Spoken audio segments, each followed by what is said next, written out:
Nagsimula sa korte sa Qatar ang abogado ng 3 Pinoy na sinentensyahan doon dahil umunod sa pang-espiya at economic sabotage. Ayon sa ating ambassador doon, maraming bagay rin ang hindi tiningnan ng korte sa paglalabas ng desisyon. Nakatutok si Micaela Papa, exclusive.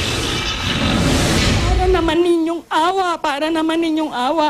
Pakawalan nyo na ang anak ko. Tila pinagsakluban ng langit at lupa ang ginang nang bumaba na ang hatol para sa anak niyang nagtatrabaho sa Qatar. 4 na taon daw silang nakipaglaban para mapalaya ang anak na dinampot at idinetine noong April 14, 2010 para sa kasong espionage. Pero nitong Mayo, habang buhay na pagkakabilanggo ang ipinataw sa kanya. Bibitayin naman ang isa pa niyang Pinoy na kasamahan. Hiniling ng ginang na wag muna namin siyang pangalanan. Halos araw-araw umiiyak ako.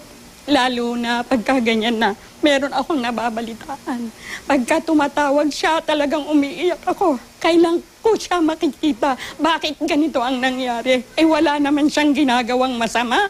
Ayon kay Philippine Ambassador to Qatar Crescente Relasyon, nag-ugat ang kaso ng 3 Pinoy sa isyu ng malawakang korupsyon sa pinagtatrabahuhan nilang kumpanya. Nang mag-imbestiga raw kasi ang mga otoridad ng Qatar, nakita sa laptop ng isa sa mga Pinoy ang mga dokumentong naging basihan ng kasong espionage at economic sabotage. We know na itong mga tao to innocent. Ayon naman sa katrabaho ng 3 Pinoy na hinuli rin ngunit pinalaya noong July 1, 2010, gawa-gawa lang ang kaso para mapagtakpan ang katiwalian ng isang Qatari national na opisyal sa kumpanya. Siya ay under fire, siya yung dinidikdik according to the auditing para mag-testify against sa kanyang amo. And since na yung araw na yon ay hindi na siya pumunta sa hearing, naging wanted siya.